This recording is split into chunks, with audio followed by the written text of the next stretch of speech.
Hi, everybody. Hey. So I see some neighbors. I see some friends. I see some Cito Rats. Fuck We're going to talk a lot about that. Hello. Hello. Hello. Oh, hello. Hey, Adam. I'm super nervous. Hello. Adam Levine's in the What's front up, row. Herb? I'm super fucking nervous now. I know, it's super intimate. I've done a few of these, and they've been like, we were in Austin, we had 1,200 people in Austin, and then we showed LA, and nobody showed up, and everybody was self-conscious, the people who did. Which is very typical for LA, but this is nice. This is nice. I'm going to say fuck a few times, so are you guys good with that? That guy hasn't smiled once. Well, I want to open by saying I love, and this description sounds like I'm making less of the genre somehow when I say celebrity memoir. There's something about the word celebrity. We both don't love that word, is my guess, right? But it is the genre, and I love that genre. There are some amazing, amazing, amazing celebrity memoirs. And so when you wrote yours, I was like, this is my favorite genre. You are one of my favorite actors. And I was flabbergasted by your ability to write. Thanks, man. The prose in this book is so spectacular, you guys. And I kept thinking, what is that about? Because it's not like you went to Harvard.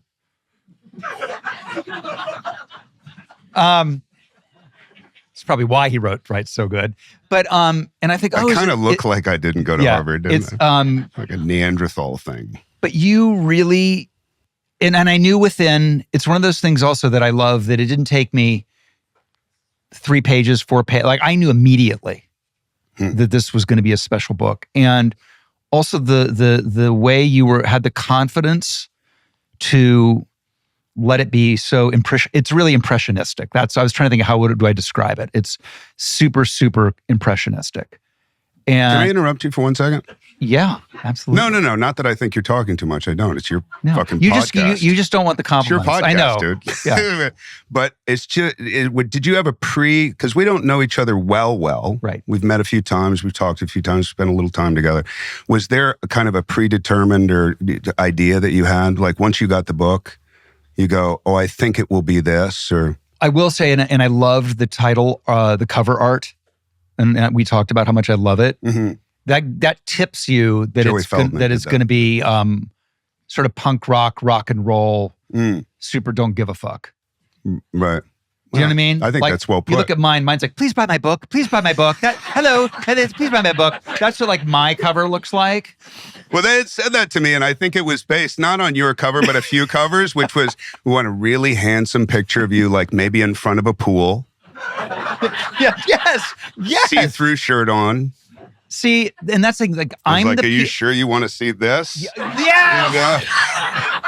Dad, let's go. I'm a character actor.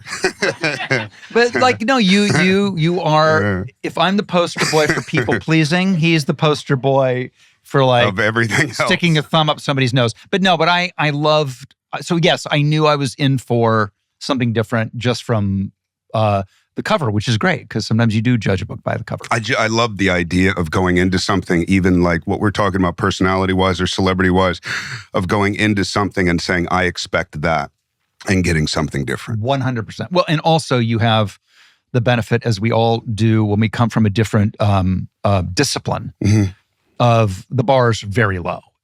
Do you know what I mean? Like, yeah. I've made my whole career out of like low expectations, and it has nothing to do with my name. You know, it's like, people, that's not true. People don't expect much, and then you kind of over deliver, and it's great. So, well, you did Wayne's World. I mean, you just said fuck it, and you did Wayne's World, and then you went and you did the series, which you were amazing on. Oh, thank you. Seriously, thank you. Well, like no bullshit. I mean, I would tell you right now if I didn't think so. I know you wouldn't, because you're a straight shooter, and I know that. I read your book. Right, good. I'm glad that's what you got from it. And then I think about the similarities. You started, I grew up in Malibu when it was rough and tumble, and people can't believe that Malibu was ever like working class tough. And then I read about you growing up in Montecito with the Cito Rats. Which nobody, also that's the parallel between you and me, is I know Sean and, Emilio and all those guys. And those were parents that lived there because they were outsiders. They were misfits. That was a place, you didn't go that far, and it was cheap out there. In Montecito now, there's godmothers in Montecito. Look at this. So fancy. Super expensive membership. But like back in the day, like Montecito had a couple of people that kind of like Malibu who lived there, like outsider artists, but it was the odd rock pretty star. Severe place. Maybe you had Joe Walsh. We did have Joe Walsh. We had Bob Dylan. Bob, really? Yeah. That's cool. Bob's still there on Point Doom. No, you had Bob Dylan, yes. Up here, yes. Oh, I thought we got him. No, you never got him. He's ours. We're not giving Bob away. Okay. And there's something about the sort of, what do they always say at the Montecito Planning Commission when I try to build something? Semi-rural. Right. There's something about the semi-rural feel that is such a weird dichotomy with what you guys got up to. And what you talk about in the book is the cedo use. Is it like, do you think it's just the typical teenage boredom, or was it something more? Because I love when you talk about your teenage years here, because I relate so much. It's a perfect segue, and you and I haven't talked about this, but can I read something? Yes, please. I was going to do it the other way around, but I think it's a good time for me to read this. I'll try not to be. I'll try to get through it in a way. Bear with me. Talk amongst yourselves. Yeah. I'm going to give you like a real voiceover type good. intro. Josh Brolin, a memoir from under the truck. 1981. That was really good, Rob. Thank you so much for the introduction. Thank you. 1981. I don't remember what day it was, but it must have been during a weekend. I was over at Jason's at the back end of the wrong side of the house, in his makeshift room against the garage. It was the same room where later at 15, I made him tattoo me in Indian ink with a crude needle just above the scapula on my right shoulder. JB. That's all it said. Me, my moniker, my brothers, the Cito Rats. Rich kids on LSD. RKL hadn't started yet, but it was soon to be. It was pre that. This was all of us skateboarding and surfing. This was getting a ride from Matt Mondragon's hunchback grandmother D in the blue rusted Datsun 510 wagon with all of our boards roped and bungee corded to its roof. Let's fucking go. D was our geriatric mascot. She was our head cheerleader with a walker, and she gave us everything she had, readily and happily, especially her time. This was the late 1970s and the early 1980s. This is when McDonald's was good for you. And when hitchhiking didn't wind you up, kidnapped, and kept in some underground shelter for 7 years. This was the beginning of a whole new era of angry adolescent LSD explorers spearheaded locally by us. And it was the beginning of the cocaine craze that none of us would be able to afford, and all of us would steal, fight, and fuck rich old ladies for. I mean, huh? Well, how do you like your membership so far? Right on. This was the time when the guys I hung out with didn't run from cops, but instead threw full bottles of cheap gin at their windshields. Kenny. This was the era of the Herb estate, the actual house where Mike Herbert and his single drunk mother lived. A spray-painted middle-class home ripped of all its bourgeoisie and replaced with our rage, a rage fueled by all the self-absorbed parents who would rather chew their respective ice than bother themselves with children. We built half-pipes in their backyards and stole their cars when they were sleeping to go to parts of town where they'd sell us cases of beer for 10 cents on the dollar. This was before the heroin epidemic and back when Led Zeppelin was considered as punk as anyone willing not to show up at fucking Woodstock. Sid Vicious was a hero, and so was Darby Crash. Inside our destructive membrane was Foolish Mortal, Herb, Dead Ted, No Hands Dan, Bomber, Bohawk, Wilmo, T-Roll, The Other JB, Twisty Mole, Maz, Friend of Fat Chick, Hydro, Scott Doobie, T-Shaver, Hawk Zane, Wookie Man, Chester the Molester, Dorbo, Galen, Horms, Car Ride Rick, Sharp B, Razor Lips, and Felcher, to name a few. Then there was...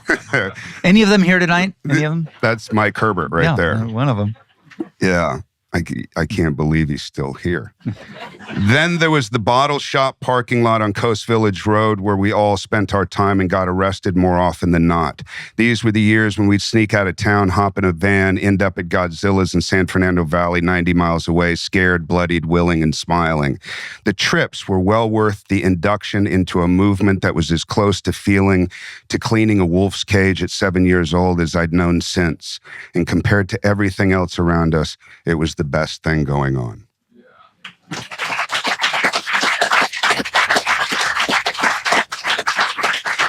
It's and I do believe the house that you reference Yes. is now owned. Did you say how the world has changed? That property is now owned by Prince Harry. So that tells you. I mean, I'm not saying things have changed. That's not true. Just saying. Yeah. Right. We also share, how do I put this? Because both of our mothers have passed on. They don't know what the hell we're saying about them right now. They might.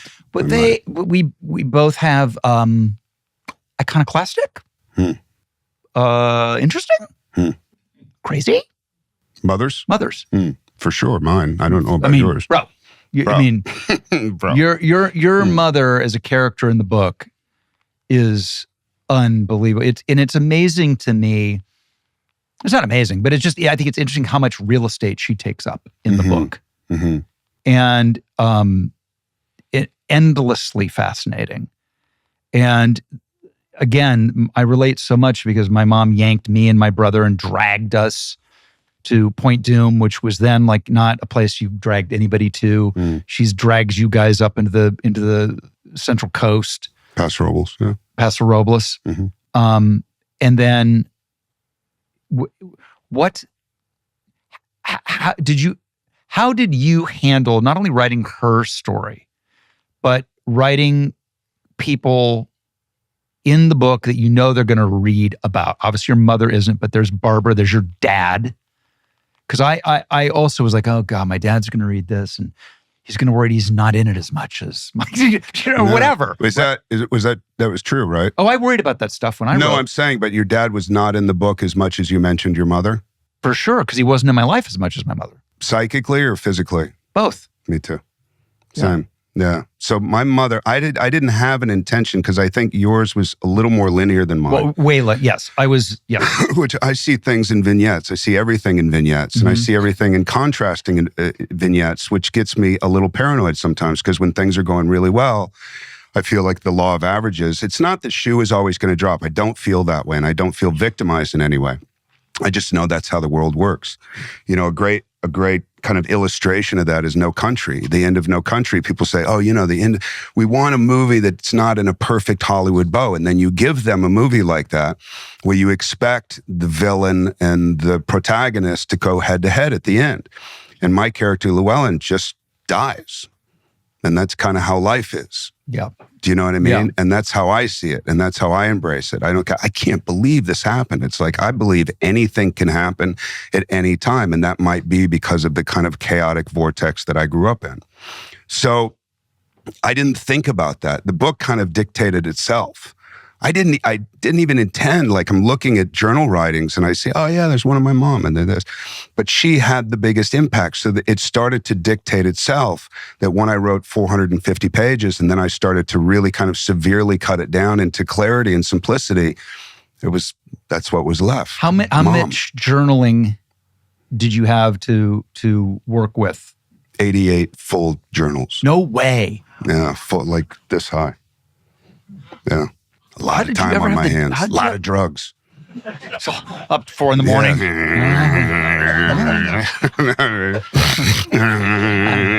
I was doing other things. It was not journaling. No. You were a teen idol. So tell me. I was a scumbag. By the way, also, one of my favorite stories is, please tell me, I've already told it to people because it's so great, your interaction with Steven Spielberg on Goonies. Some of my favorite things ever. Yeah, well, I was, I'd come from here and nobody knew that. So I went into this kind of innocent, kind of beautiful thing. It's like the Goonies.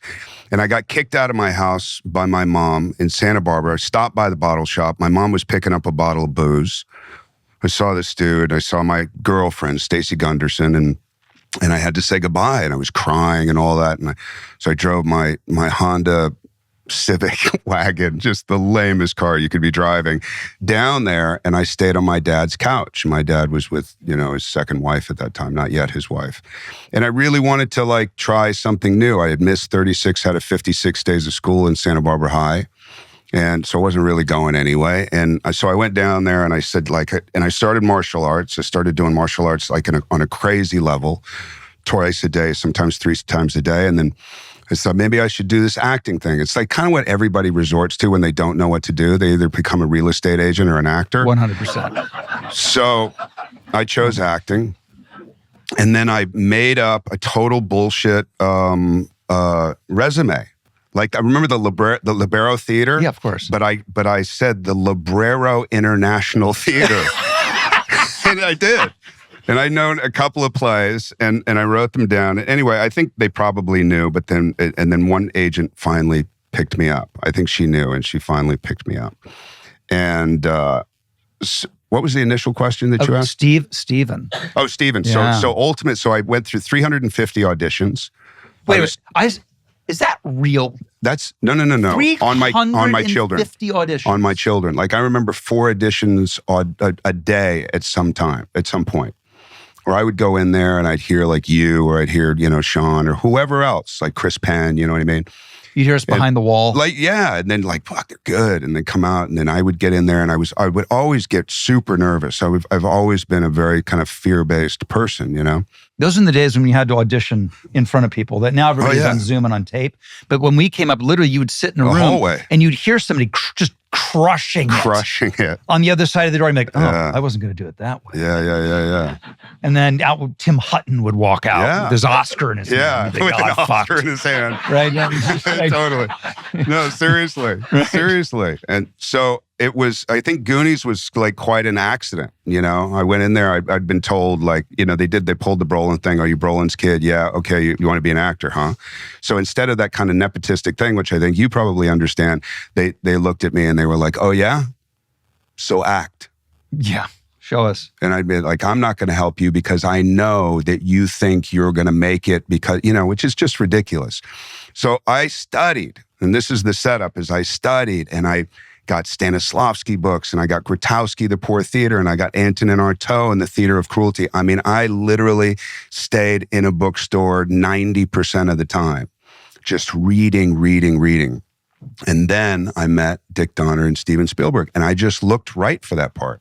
You look at Sean Astin, you look at the type of movie it is. I didn't look like I looked like a little bit of a bad boy, but sort of a jock, and I was in good shape or whatever. So they were like, that's the guy. I went back 6 times just so they could make sure. And then I did it. And then I was on the set, I'm reading all this stuff with these tiny little wooden trailers. And I came to Steven at some point, and we were in one of the tunnels, and I said, hey, Steven, can I talk to you for a second? He was like, yeah, sure. You're how old at this point? Just give me that. 16. Okay. Really dumb too, because I'd missed a lot of school. So I said, hey, what do you think about, don't you think that the tunnels kind of represent my mother's womb? And what if we film me kind of climbing up the tunnel, but really I'm trying to cut that emotional umbilical cord of my mother, and I could have tears coming down my face. And I went into this whole thing, and I was getting all excited because he was nodding his head. And then I waited. And then he looked at me and he said, why don't you just act? Just say the words on the page, you'll be fine. It's my favorite thing. No, but that's the truth. And I could have been like, Dick, but I didn't. I was like, oh, totally. I got it. Right? For sure. I was thinking the same thing. What am I thinking? Yeah. Keep it simple, Keep right? it simple, stupid. That's truly. I had a friend who did a movie with Clint, who appears in your book. A lot of people have great appearances in your book, and I want to get to Tommy Lee Jones and Nick Nolte in a minute. Yeah.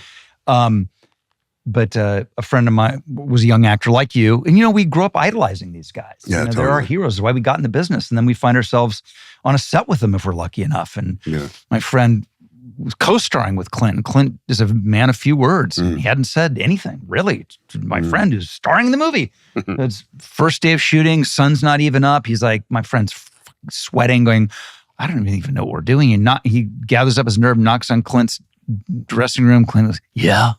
He's like, I just was wondering, it's our first day, and everything. And if you wanted to maybe, I don't know, talk about what we're, how we're going to, do it and stuff like that.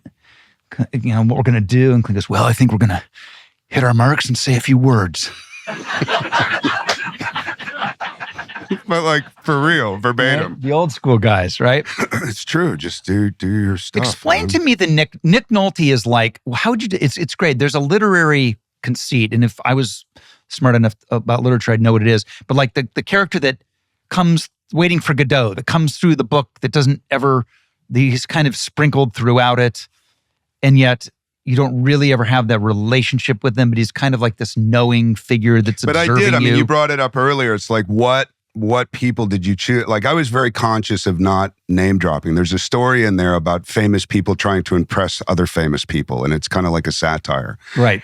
And then it goes into this guy trying to impress this famous person by dropping famous names. And then it finally gets deconstructed into this place where this guy gets so fucking tired and nothing's working. And he finally gets to this place where he has these really kind of visceral, basic memories of people that may have been in his life that will never be known. Mm-hmm.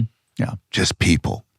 Like the person he fell in love with in that train station, and the relationship literally lasted in Copenhagen 4 hours. And when he left on that train at 18 years old, she was crying. And that's the truth. So you go down into that memory, and the whole point is I really stopped myself from doing that. I don't want to do names. I could have done it, you know? Things instantly go to number one when you do that. This one. Number three. Perhaps. Number three? Number three, but who's counting? All right, good. Number twice. three. Anyway. No, I hear you. But the truth is that, Nick was in my life in a major way. Nick saved my life. I don't have that in the book. So the moment that, and I'll try not to go off on too long of a tangent, but the moment I got in a fight with my wife, I have red cords on, I'm 20 years old, I have a 6-month-old kid. They were probably OPs. I had no shoes. I had no shirt on. I was in some kind of frenetic rage or whatever. And I'm walking down the street on Columbus Avenue by 85th Street, between 85th and 86th, and I look to my left, or at 84th, I look to my left, and I somehow never had seen him before, locked eyes with Nick Nolte. And I knew at that moment, I was looking at him, seeing my future, and he was looking at me, seeing his past. Wow. And I was like, it was just a moment. And it wasn't actor to actor, it was actor to some crazy dude on the street. You know what I mean? So you take that, and then that story turns into Philip Seymour Hoffman, and me talking to him, and him having one foot in the direction that he wanted to go, which was away from me, and the other one that was willing to hear me out a little bit. Cut to, how many years later I'm doing a scene with Nick Nolte. This close. And we're breathing. He had this idea of breathing in the same pattern. He was like, I'm going to kill you, which is in the movie, right? And he said, I'm gonna find your breath, and when you breathe in, I'm gonna be breathing out. When you breathe, I'm like, this is fucking Nick Nolte. This is the gnarly shit.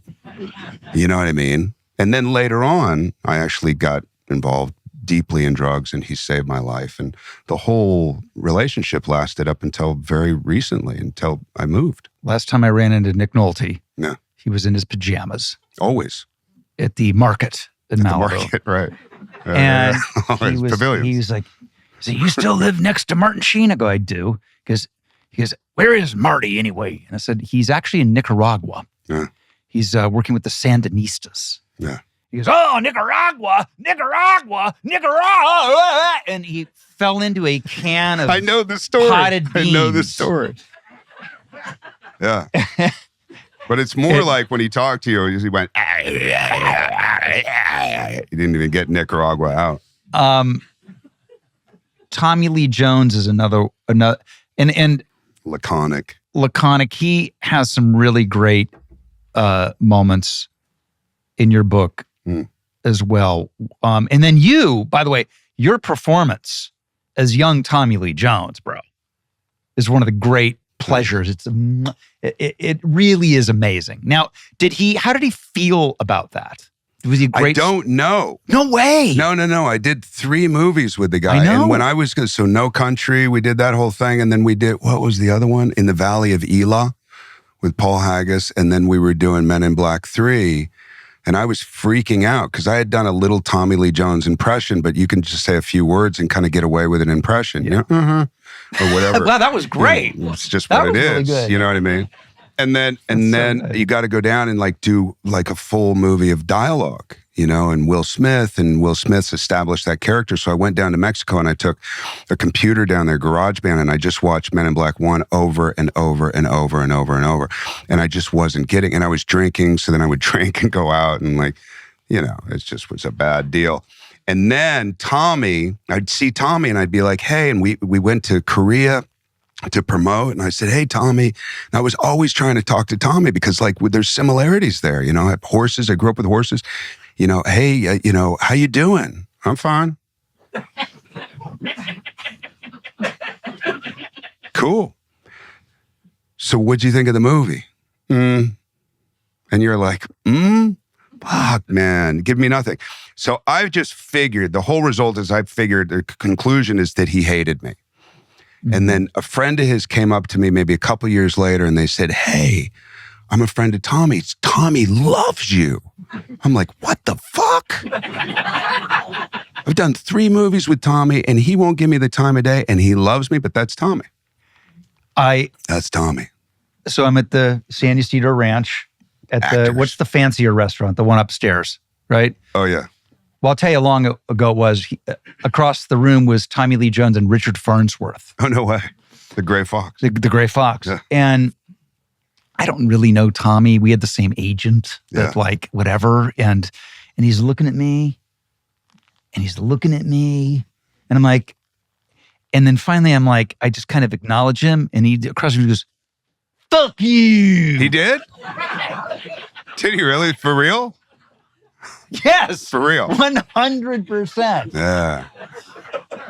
And I was Tommy is also a Cito Rat, by the way. Oh, he's a real. No, I mean, in his own way. You know what I mean? Then he was like, finally, at the end of the night, I think he comes over with, and he was like, oh, hey, Tommy, how are you? He goes, because I'm taking this man to see a horse. like you needed it. I don't know what that. I'm like, oh, okay, well, good luck with that. That's Tommy, man. Right? I mean, it's just like you never know what's coming. And that's great on film, but if you have to live with it, forget it. You know? Well, you've done so many great movies and you know, great actors do great movies. So you have a lot of experience with some very, like, you know, the Denzel stuff is great. That's a great story. I mean, you know, I've heard that, you know, he's one of my favorite actors. Me too. And they operate from a place of very, very serious intensity, almost all the time. Yeah, there's a lot going on. There's a lot going on. Yes. Talk to me about your sobriety journey a little bit. That's another thing we share. Both sober a long time now. I went out yesterday. It's like not even funny, but it's super funny to me. No, it is. I had a guy say that to me the other day. For real? Yes. Bummer. And I was like, famous actor. I was like, I thought he was kidding, and he wasn't. And I was like, it's usually I went out, but you know what? I'm just drinking beer right now. It's just a few beers. Yeah. Or my favorite. Yeah. You know, I got sober so young. You did that really sober, well, man. It's like you've said that before. You did that so well. Yeah, I got sober. I got sober at like 24. Like and it mostly was like the Coke. I just want to. Yeah. Like it was I'm never really alcohol for me. No, and look, I'm moving to France anyway. I'm moving to France. And I'm moving to France. I just want to have What am I supposed wine. to do there and not drink? I mean, it's in France. It's France. I'm not going to get fucked up. But like, I want to have a glass of wine. And like within 6 months, they've bitten a cop in the face. Dude. It never fails. You're killing it, dude. Never fails. That's funny. Not once have I heard that story end well. That's funny, dude. You sound like us now, man. Right? Yeah, it's true. That was really funny, Rob. Good on you, man. I've heard that story I've been that story. You know, I got sober at 19.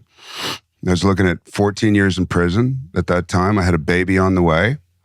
I had fought 6 cops. And, you know, you end up going to prison for that kind of stuff, you know? And I was watching a lot of Bruce Lee movies at the time. It's the most... I'm not going to tell the whole story. I went over to his house. I think I was supposed to help him do something, but then I got there and I was like, oh, God, I just remembered drugs. We should go get some drugs. And it was 3:00 in the morning. And he was like, no, dude, get out of here. I want to go. And he was with his mom. Anyway, I ended up hitting him. And so he says, I'm out of here. And there's this chaos. And then the cops show up. And he said, as he was closing the door, he's watching me turn around and face the cops. And what he heard as the door was closing was, whoa.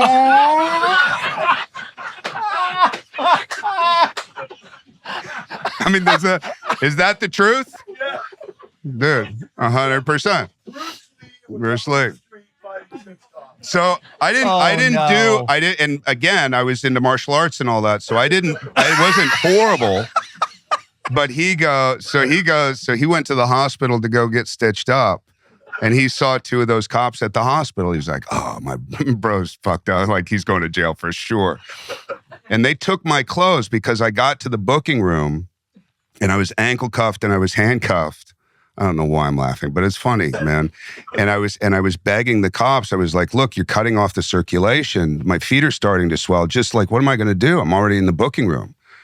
You know, and so I finally convinced him to take off the ankle cuffs, and I attacked him again. Cito Rats, bro. He's a bad, bad man. It wasn't. How did you get domesticated? I don't know, man. Montecito was different back then. I don't know. It was just different, you know? Anyway, so yeah, I woke up naked. They took my clothes as evidence. And I woke up naked, having no idea what I had done. And then I saw 6 counts of assault with a deadly weapon without firearm. And I was like, ooh. So I ended up doing a few months. And then I was in a halfway house after that. And I would drive from the halfway house to the birthing class. You know, 1, 2, 3. 1, 2, 3. And Trevor's 36 years old now and 8 years sober. And it's a cool motherfucker. Wow. Yeah. That's great. The nervous applause. Talk to me. And I moved back recently. Can you believe moving back to this area? There's ghosts on every corner, dude. Literally for you, right? No, I could tell you a whole story and I won't get into it. No, but I got so stressed out about moving here because it represented something very specific to me that I ended up contracting a mild case of Bell's palsy. From the stress? Absolutely 100%. There's nothing else to blame it on. The last time I got Bell's palsy, 17 years ago when I was thinking about moving back up here. Wow. So the 2 times I've gotten Bell's palsy are when I was thinking about moving up here. And then I moved up here and I was like, oh, it's all good. Like, we're good. Okay. Like, I was going to say, have you gotten to the other side of it where the memories aren't the number one thing you think of when you walk down the street? Not only that, all these good memories are starting to come up. I'm like, wow, I remember when I was on Biltmore, we were down in Butterfly, I was at Miramar, all these great things. So all these things are kind of like popping out of the ground. Go, wow. My childhood wasn't as severe as I kind of like illustrated it to be. I had kind of made it, you know, which we do anyways. Writers or storytellers, you make everything just more dramatic and more severe. And not that it wasn't, because I think it was. But all the other stuff kind of, came to. And it's been really, really nice. It's good to have you back up here for Thanks, sure. man. Appreciate it. Talk a little bit about what you and I were sharing notes about writing, and you were saying that you had a moment after you've finished the book. First of all, you had a moment writing the book when your editor said to you, "What was with?" Do you know the story I'm talking about? Mm-mm. Okay. No. So the editor urged you. You got to a certain point in your life and you changed your writing style on the book. Right? No, yeah, my lit agent. Yes. Tell that story because I think it's super interesting. My lit agent. So I was writing the book. It was in 3 chapters at that point. The book has morphed a lot of different, and it's in a very non-linear kind of timeline now. But the first chapter, and then I was writing the second chapter, and then there's a third chapter that was a letter to my children. And then, so the first chapter was done and writing the second chapter, but I was like, you know what, man? The self-help section back in the day, because I've spent a lot of time in bookstores, spent my whole life in bookstores, the self-help section was like as big as the poetry section. It was about that wide, it was about 6 feet tall, and that's it. Now, it's 75% of the bookstore. Yeah. Do you know what I mean? Yeah. And you have your thing. And why? Because they don't work, so you got a lot to choose from, or I don't know, whatever. We're all going for the same thing, but it's become a thing, like ice baths. And so... Equally enjoyable? Maybe, for some, I don't know. But the thing is that I just had to feel like this is just too intense. It's too depressing. It's just too much. There's a lot here. And I gotta bring some inspiration to it. I gotta bring some happy. I gotta bring some, you know what I mean? All right. Yay, green lights. Yeah, green lights. Green lights. And I love that book, but he has that sense about him always that I don't know, or at least I didn't perceive in myself that much. And so I started writing with that in mind, having told nobody. And I wrote another 40,000 words like that. And it was just a small tweak. And then my Kimberly Witherspoon at Inkwell Management, she said, she read it, that draft, and she said, the first chapter, unbelievable. The writing's great. Writing's even better than it's been. It's very visceral, really hits you hard. It's great. You don't need to change much. We'll talk about a few things. What the fuck happened with chapter 2? And I literally fell in love with that woman at that moment because I like straight shooting. I like honesty. I like humility. I like accountability. I've kind of become addicted to it. And even when it hurts, I kind of have the idea that the lesson is right around the corner. And I was like, what do you mean? And she said, it doesn't sound like you. You sound like you're trying to be somebody else. I had said nothing, man. So she saw me. She saw me. And she saw that weakness in me that was like, you like me. You're so inspiring, Josh. She's like, go back and write the whole thing over. I was like, fuck, the whole thing? 40,000 words. 40,000 words. And it wasn't major tweaks, but it was a tonal tweak. It's a total point of view shift. Be yourself. It's okay. You're a writer, right? And again, you are, and that's what blew my mind in the book. Because everybody has stories, and some of us are actually storytellers, which is not everybody is, but some of us are. But the being able to write those stories in a way that is so moving. It's like your guy Cormac McCarthy, who also makes a great appearance. A couple of appearances in the book. Yeah. Yeah. I mean, you're clearly inspired by that as well. How long? By him as an anti-celebrity. Anti-celebrity. Yes, sir. What do you mean? Tell me what you mean by that. There's something in the book that was the truth. I was with Cormac the night he died. He died at 10 o'clock the next morning, and his son called me and said, something's really going downhill. Would you come over? My dad's asking about you. And I said, yeah, of course I will. And I just finished work. We were in Santa Fe, and I went over there, and it was me, Cormac, his ex-wife, his son, and me. And Cormac was telling these crazy stories. It was like he was putting his finger back on these great memories that he loved. And he was talking about having wine with Andre the Giant in Paris. Like, what? And I had never heard any of these stories. And he would just tell it, and then he'd go to sleep, and then he'd wake up and he'd tell another story and reach for a sip of Diet Coke. And so the thing with Cormac is he, you know, there was one time where I bought a typewriter like his, and ironically, I bought a typewriter like his, and I kind of showed up with the typewriter and kind of hit it. And we're talking and we're having like just shitty steak and onions or whatever, burnt steak. And I go, oh, will you do me a favor? Just like, oh yeah, I had a thought. Would you do me a favor? Would you sign this? And he looked at me like, no, we have another thing. Like, why do you need to validate yourself? And I was like, and I just spiraled. I was like, shame on me. And I just knew I had overstepped something that was fully organic. And he went back, luckily, it went back to this place where it was organic and all that. But he goes, you know, and he kind of pawned it off like, he said, if I sign that, I'll have to sign other people's and all that. There was just something, he didn't want to talk about writing ever. I was just tell me one person who you loved. And eventually he said, Hemingway had some pretty good short stories, which I go, they're pretty fucking good, weren't they? But even Sam Shepard was a friend of his and like loaned him the Santa Fe Institute, his little cubicle in Santa Fe Institute so he had another place to write. And he had ALS, I think, at that time. And I said, what do you think of Sam's writing? He said, never read it.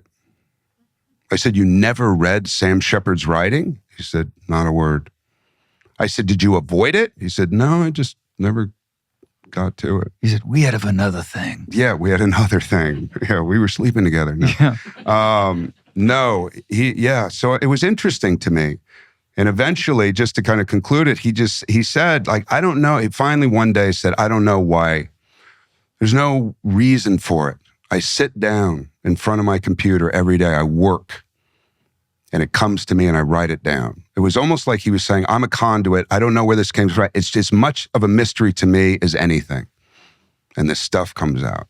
I'm like, yeah, but maybe our greatest American writer, maybe contemporary. Well, this has been great. Thank you so much, Art. Thank you, man. This was everything I thought it would be and more. Yeah. Huge fan of you as a dad and a dude and a friend and an actor, and so happy for you that this book is getting the kind of credit that it deserves. Enjoy it. There's nothing like it. There's nothing. It's all you, bro. There's no editors. There's no score. There's no, can't buy an opening weekend. Yeah. It's all you. So enjoy it. Thank you for doing this, man. Thank you guys. I appreciate it. Thank you guys for coming.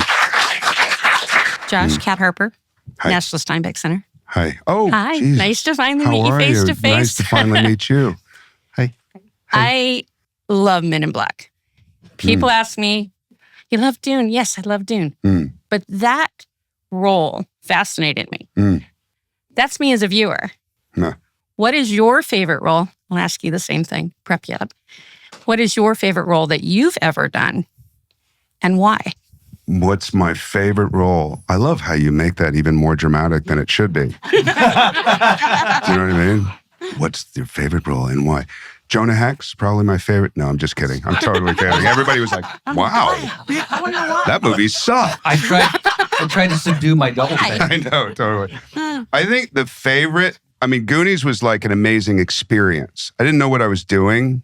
It was really fun. It was never that fun again. You know, I thought that's how every movie was done. And then I went and reality hit and all that kind of stuff. And I spent 22 years just doing about it. But within those 22 years before No Country, and then it got fun because it was about choice and it was about great filmmakers. It was about lack of ego, you know, great filmmakers. There was a real lack of ego. It was usually like the medium guys that would be into screaming or, you know, like feeling like they had to direct you or do something. You know, it was just kind of misdirected. But I did a movie called Flirting with Disaster, where I played what it ended up being was a bisexual ATF agent with a lot of tattoos and an armpit fetish. Amazing. And I really liked that one.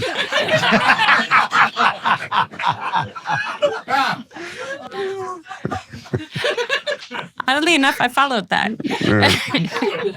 Rent it. Long-time watcher all the way back to Outsiders. Thank you. St. Elmo's Fire. Thank you. Same age group here. Thank So you. yeah, totally on the same level. But Unstable, I think might be some of your best work ever. Thank you. But as I asked him, what's your favorite role that you've ever done? I want to know this. Thank you for the Unstable, because my son wrote it, and he's so talented. He's really a talented writer. It's funny, listening to Josh's answer to that question, I could just give the exact same answer and just plug in different movies. Yeah. Like I thought The Outsiders was the way all movies were. Right. And I never had more fun. I didn't know what the fuck I was doing. And I thought every movie was like that. And then also, like Josh's answer, I'm going deeply obscure and deeply dark and deeply twisted. I might posit you Behind the Candelabra, where because it's so far outside of what anybody would normally ever ask me to do. Yeah. To play that, kind of demented plastic surgeon who knows what his sexuality was or what he was into. Yeah. Do you know what I mean? But that and also, isn't it funny? It's true. Like the Soderberghs and the Denis, those guys, they just the Coens, like the better they are, the less they say. It's simplicity. It's like what we were talking about, the Spielberg thing. Like, just do the thing. Just do the thing. Trust yourself and do the thing, and then you start to learn how to tweak and do all these things. But yeah, don't overcomplicate. Yeah, truly great, that role, man.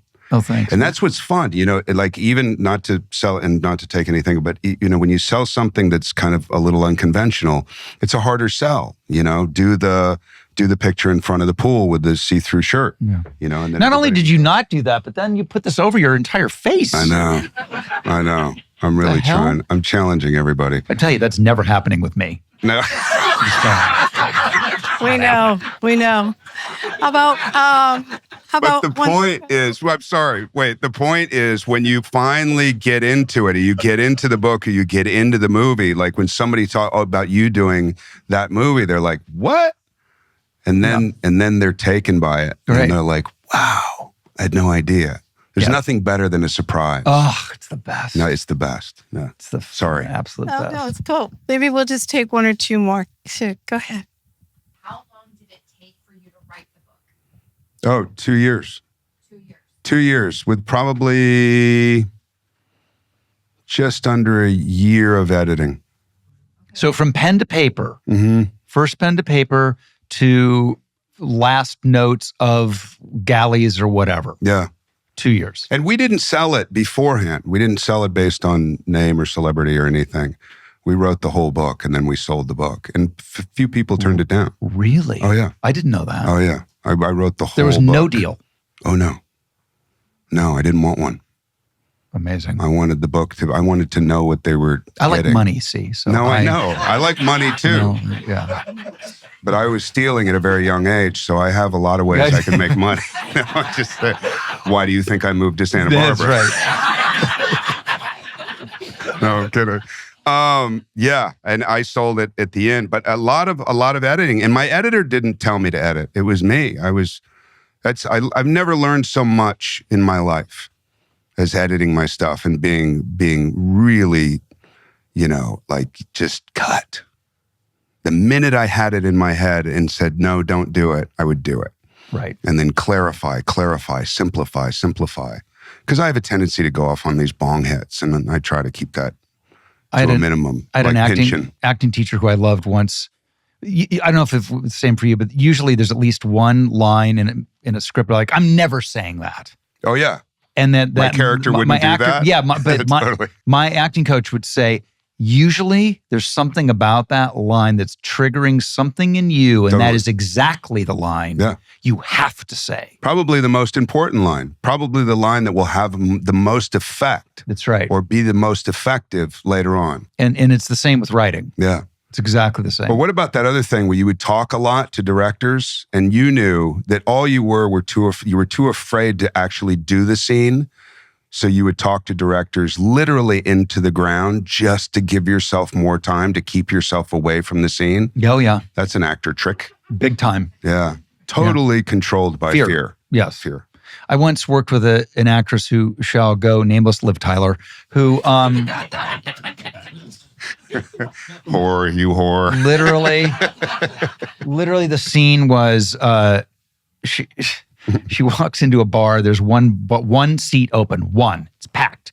And I'm sitting next to it, and she comes in and, do you mind if I sit here and we have a conversation? 45 minutes with the director of why she would sit there. Oh, yeah. I was like, well, because it's the only seat and because it says so in the script. Yeah. 45 minutes. Yeah.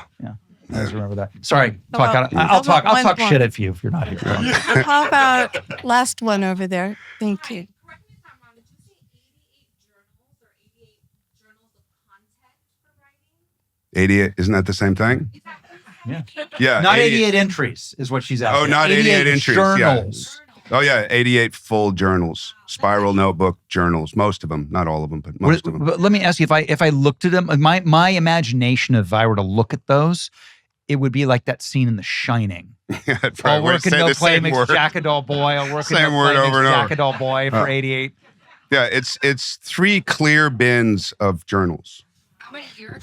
How many years? Probably from 8. Like, it wasn't every year, but most years. I always wrote.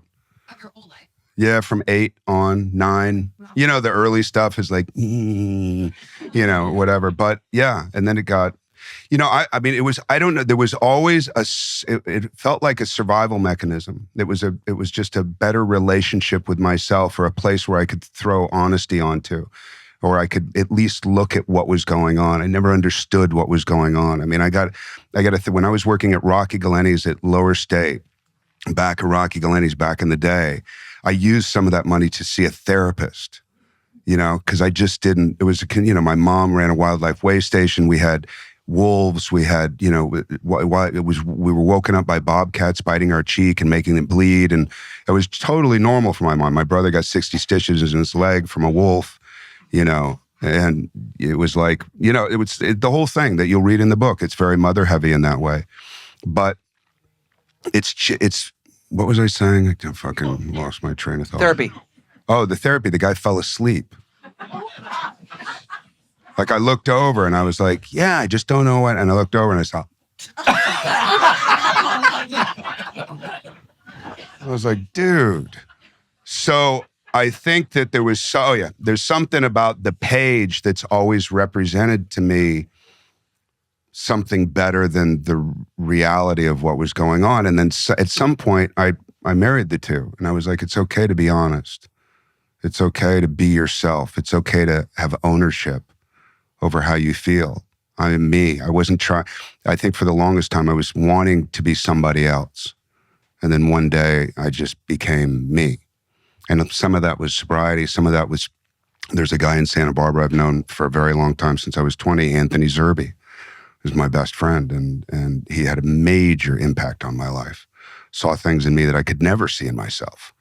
So we were doing theater in Rochester, New York, and he would leave 8 books on my doorstep. I'd wake up at 7 a.m. and open my door, and there'd be a pile of books there, So people who cared, And then, I would write long letters to Sam Shepard when I was 20, 21. Long letters that went off on these tangents. I didn't know Sam Shepard. There was nowhere to send those letters. Those letters just went in the pile, the Sam Shepard pile. One day. And I did. One day I knew Sam Shepard. Never gave him those letters, but I knew Sam Shepard. Yeah, it's wild, man. It's wild what you go through, the kind of labyrinth, this kind of chaotic labyrinth that you go to in order to find your own voice. And I think that, you write like Kerouac or write like Bukowski and all the people that you go through. I took a class in Rochester, New York with Allen Ginsberg, and it's just looking for the voice, the painter looking for their thing. Van Gogh doing the little brush strokes, and everybody was like, I don't even know what you're doing, man. You're fucking it all up. If you just paint this other way, you can sell. But that was him. That was ownership, And then one day finding your voice and just going, you know what? I know I could drop Bob Dylan's name, but I won't. I'll turn it into a satire instead, and I'll call myself out for wanting to. And that's the book that I wrote.